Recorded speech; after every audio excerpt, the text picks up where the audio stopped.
పితా పుత్ర పవిత్రాత్మ నామమున ఆమెన్. జ్ఞానవాణి ప్రేక్షకులకు శుభోదయం. 27వ రోజు. దివ్య హృదయము వరాల బొక్కసము. యేసునాథుని దివ్య హృదయమా, మీ శరీరము ప్రాణికోటికి జీవమిచ్చే అమృతం. మీ రక్తం మా మనసులో కృపను ఒసగే సాగరం. మీ రూపం మా హృదికి శాంతినిచ్చే భాగ్యం. మీ వాక్కు మా దారిలో వెలుగునిచ్చే దీపం. మీ గానం వేదనలలో శాంతినిచ్చే ఔషధం.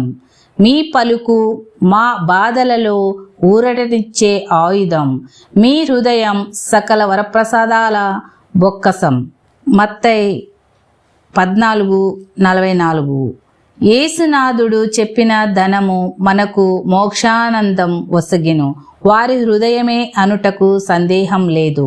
ఎందుకంటే యేసు హృదయం ఎల్లప్పుడూ సర్వమేలులు గల బొక్కసమే.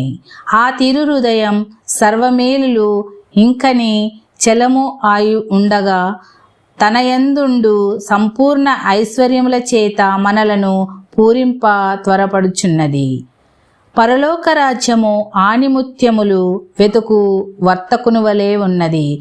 ఆ వర్తకుడు విలువైన ఒక ముత్యమును కనుగొని వెళ్ళి తనకున్నదంతయు అమ్మి దానిని కొనెను. మత్తయి 14:45-46 వరకు అంచున్నారు. ఈరోజు యేసునాథుడు పునీత చతుర్థమ్మకు దర్శనమిచ్చిరి. యేసు ప్రభు చతుర్థమ్మను దగ్గరగా తీసుకొని ఆమె తలను తన హృదయమునకు హత్తుకొనిరి. అప్పుడు ఆమె యేసునాథుని యొక్క తిరు హృదయమునందు అనంత ప్రేమను చెవి చూసింది. అద్భుత సంఘటన.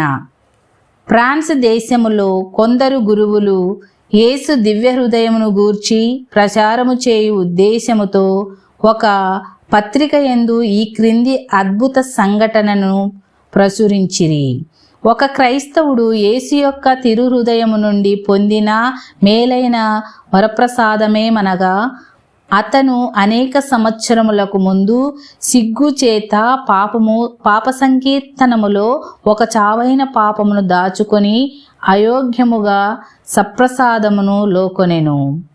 తరువాత అతను ఎంతో బాధపడ్డాడు, మనోవేదన అనుభవించాడు.